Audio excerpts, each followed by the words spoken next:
दिवसा घरात कोणी नसलेल्या घरांची, दरवाजाला कुलूप असणाऱ्या घरांची रेकी करून अवघ्या काही मिनिटात दरवाजांची कुलूप उघडून घरातील सोने चोरून पसार होणाऱ्या दीपक वैश्य या 40 वर्षाच्या आरोपीला वागळे स्टेट पोलिसांनी मोठ्या शिताफीने अटक केले. वागळे स्टेट पोलीस स्टेशन हद्दीत मधील एकता रहिवासी संघटना चाळ अंबिकानगर येथील महिला सुरेखा खेडेकर या आपल्या घराच्या खोलीत कुलूप लावून कामावर गेल्या होत्या. कोणीतरी चोरट्याने घराच्या दरवाजाचा कडी कोंडण्या तोडून घरात प्रवेश करून 82,000 रुपये किमतीचे दागिने चोरी करून नेले. याबाबतची तक्रार त्यांनी वागळे स्टेट पोलीस ठाण्यात 27 नोव्हेंबर रोजी केली होती. त्या अनुषंगाने गुन्हा दाखल करण्यात आला होता. त्याप्रमाणे पोलीस उपायुक्त प्रशांत कदम, सहाय्यक पोलीस आयुक्त दीपाली खन्ना यांच्या मार्गदर्शनाखाली वरिष्ठ पोलीस निरीक्षक शिवाजी गवारे, पोलीस निरीक्षक प्रवीण सावंत व त्यांच्या पथकाने आरोपीचा शोध घेण्यास सुरुवात केली. गुन्हा घडल्याच्या ठिकाणाचे CCTV गुप्त बातमीदारापासून मिळालेल्या माहितीनुसार आरोपी हा 3 नाका येथे येणार असल्याची माहिती मिळाली. त्याप्रमाणे सहाय्यक पोलीस निरीक्षक कांबळे व त्यांच्या पथकाने त्या ठिकाणी सापळा रचून आरोपी दीपक वैश्य राहणार शिवाजीनगर गोवंडी याला ताब्यात घेतले. त्याची कसून चौकशी केली असता त्याच्या विरुद्ध 15 घरफोडीचे गुन्हे दाखल असल्याचे निष्पन्न झाले. तसेच त्याच्याकडून एकूण 31.480 ग्रॅम सोने, 8 ग्रॅम चांदी व रोख रक्कम 75,500 रुपये असा एकूण 1,92,500 रुपये किमतीचा मुद्देमाल पोलिसांनी हस्तगत केला. या आरोपी विरोधात यापूर्वी मुंबईतील 15 विविध पोलीस ठाण्यात गुन्हे दाखल आहेत. चांगलं डिटेक्शन वागळे स्टेट पोलीस स्टेशनचे डिटेक्शन टीमने केलेलं आहे. त्याच्यामध्ये एक खूप नावाजलेला आरोपी आहे, ज्याचे पूर्वीचं खूप मोठं रेकॉर्ड आहे. त्याला या घरफोडीच्या गुन्ह्यामध्ये अटक केलं आहे.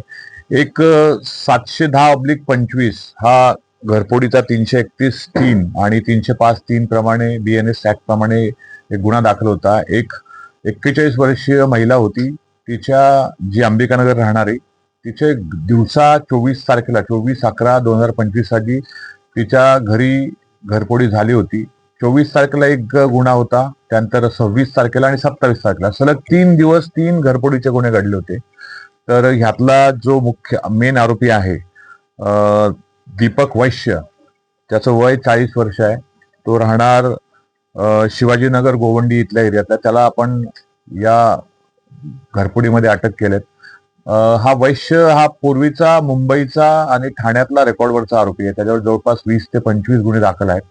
आमच्याकडे जवळपास 15 ते 16 गुन्ह्यांची यादी त्याच्यावर दाखल असलेली मिळाली आहेत. आणखी त्याच्यावरती गुन्हे होते. आता वागळे स्टेट पोलीस स्टेशनच्या तपासामध्ये त्यांचे जे 3ही घरफोडीचे गुन्हे डिटेक्ट झालेले आहेत आणि संपूर्ण माल यामध्ये रिकव्हर झालेला आहे. त्याचबरोबर श्रीनगर पोलीस स्टेशनचे आणखी 2 गुन्हे उघडकीस याच्यामध्ये आलेले आहेत. त्याची आता तपास आरोपीला त्यांच्या हँडओव्हर करून हे परत आरोपीकडून निष्पन्न होईल. त्याचबरोबर आणखी वर्तकनगर असतील किंवा कोपरी असतील, त्याचबरोबर तुमचे कासावडोली असतील, असे आणखी काही गुन्हे या प्रसंगी आता मला वाटतं डिटेक्ट होतील. त्याला आरोपीला जवळपास 3 दिवस पोलीस कस्टडी आहे. 9 तारखेपर्यंत त्याची पोलीस कस्टडी आहे. आता परत त्याची कस्टडी वाढवण्यात येईल आणि संपूर्ण जो मुद्देमाल गेला होता या 3ही गुन्ह्यांचा 100% मुद्देमाल आपण रिकव्हर केलेला आहे. आणि एक चांगलं डिटेक्शन वागळे स्टेट पोलीस स्टेशनने केलं असल्यामुळे त्यांचं मी माननीय कमिशनर ठाणे साहेबांतर्फे त्यांचं अभिनंदन करतो. आणि एक हा महत्वाचा दिवसा घरफोडी करणारा आरोपी आहे. ह्याची मोडच नेमका तो घरी कोण नसतं त्यावेळेस तो घर पाहणी करतो आणि कडी कोंडा तोडून किंवा त्याचा लॅच असतो तो ओपन करून तो घरफोडी करतो. स्मार्ट एकदम आरोपी आहे. मध्ये 5 ते 6 मिनिटात पूर्ण दरवाजा ओपन करून घरचे सगळे दागिने साफसफाई करून पसार होतो. रेग्युलर मास्क वापरतो.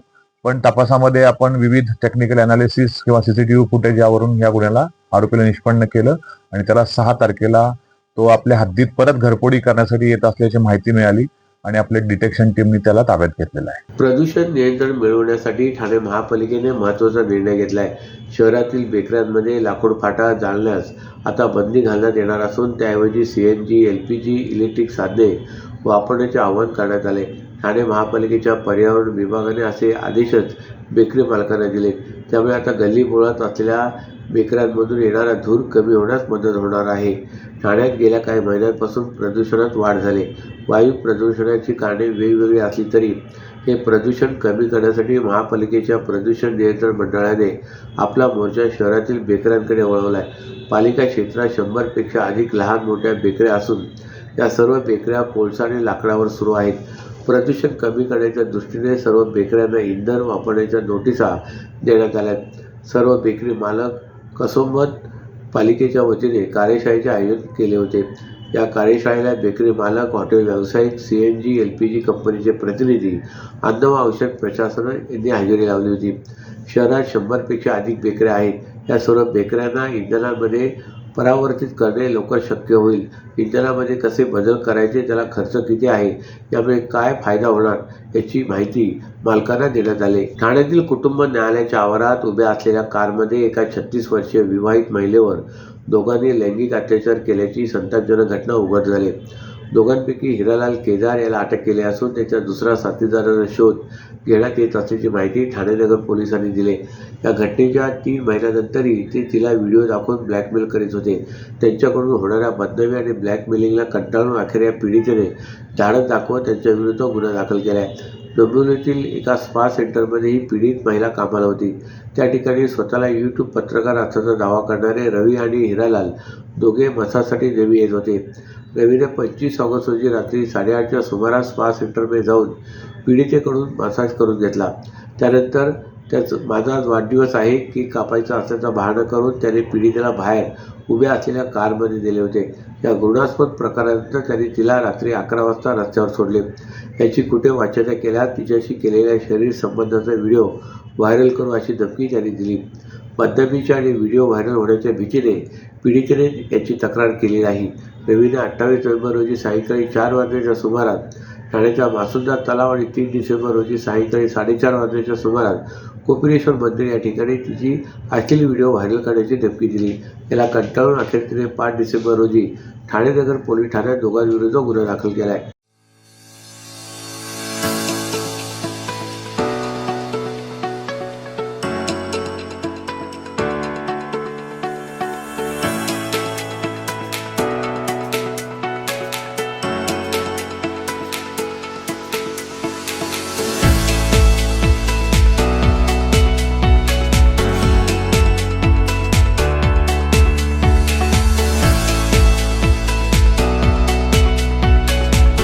सर्व नागरिकांना आवाहन करण्यात येत आहे की सध्या डासांमार्फत पसरणाऱ्या डेंग्यू या आजाराचा प्रसार रोखण्यासाठी प्रत्येकाने पुढीलप्रमाणे कार्यवाही करावी. डेंग्यू आजार एडिस इजिप्ती हा डास चावल्याने होतो. या डासांची पैदास साचलेल्या किंवा साचवलेल्या स्वच्छ पाण्यामध्ये होते. 8 दिवसांपेक्षा जास्त दिवस पाणी उघडे व साचून राहिल्यास त्यात डास अंडी घालतात. अंड्यांच्या अळ्या तयार होऊन पुढे डास तयार होतात. यासाठी आपल्या घरातील पाणीसाठे उदाहरणार्थ बॅरल्स, पिंपे, टाक्या, हौद, रांजणे इत्यादी दर आठवड्याला रिकामे करून घासून पुसून कोरडे करून पुन्हा भरावे. 1 दिवस कोरडा दिवस म्हणून पाळावा. पाणी साठ्यांना घट्ट झाकणे बसवावीत किंवा जुनी साडी, चादर, धोतर यांनी बांधून झाकून ठेवावीत, म्हणजे डास त्यात जाऊन अंडी घालणार नाहीत. घराच्या गच्चीवर, आजूबाजूला, अंगणात कोठेही पाणी साचू देऊ नये. भंगार सामान उघड्यावर टाकू नये. उदाहरणार्थ टायर्स, प्लास्टिक सामान, कुंड्या, टाकाऊ वस्तू इत्यादी. अशा सामानात पावसाचे पाणी साठून त्यात डेंग्यूच्या डासांची पैदास होते. घरातील कूलर्स, फ्रीजच्या पाठीमागील ट्रे हे देखील वेळोवेळी कोरडे करावेत. लक्षात ठेवा, नुसत्या फवारणीने डास घनता कमी होत नाही, तर त्यासाठी डास पैदास ठिकाणे नष्ट करणे ही आपल्या सर्वांची जबाबदारी आहे. कोणताही ताप अंगावर न काढता जवळच्या शासकीय रुग्णालयात मोफत औषधोपचार घ्या. अशा प्रकारे नागरिकांनी सहकार्य केल्यास डेंग्यूचा प्रसार रोखणे सहज शक्य आहे. दिवाळीतील नाईकनगर भागात एका इमारतीचा स्लॅब कोसळण्याचा प्रकार काल सायंकाळी उघडकीस आलाय. या घटनेत 3 महिलांना दुखापत झाले. यामधील एका महिलेस गंभीर दुखापत झाली असून त्यांना तात्काळ उपचारासाठी मानव कल्याण रुग्णालय दिवा येथे दाखल करण्यात आले. दिवा येथील नाईक नगर भागात श्री स्वामी समर्थ कृपा अपार्टमेंट ही 4 मजली इमारत आहे. अंदाजे 10 वर्षे जुनी इमारत असून या इमारतीच्या पहिल्या मजल्यावरील संतोष यादव यांच्या घराच्या स्लॅबचा काही भाग अचानक कोसळला. ही घटना 8 डिसेंबर रोजी घडली.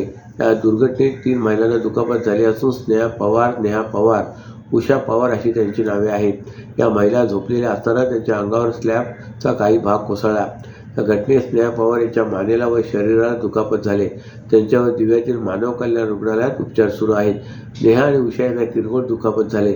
घटनास्थळी दिवा प्रभाग समिती बांधकाम विभागाचे अधिकारी कर्मचारी उपस्थित होते. दिवा प्रभाग समिती बांधकाम विभागाकडून कारवाई करण्याचे काम सुरू आहे. बालविवाहाची प्रथा हद्दपार करायची असेल तर समाजातील प्रत्येक घटकाने प्रशासनास सहकार्य करणे अत्यावश्यक आहे.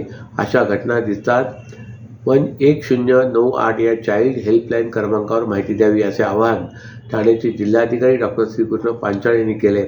महिला व बाल विकास विभाग, महाराष्ट्र शासन आणि महाराष्ट्र सामाजिक विकास ट्रस्ट यांच्या संयुक्त विद्यमाने बाल विवाह मुक्त भारत अभियानाअंतर्गत जिल्हा स्तरावर जनजागृतीसाठी तयार करण्यात आलेल्या चित्ररथाचे उद्घाटन जिल्हाधिकारी डॉ. पांचाळ यांच्या हस्ते करण्यात आले. त्यावेळी ते बोलत होते.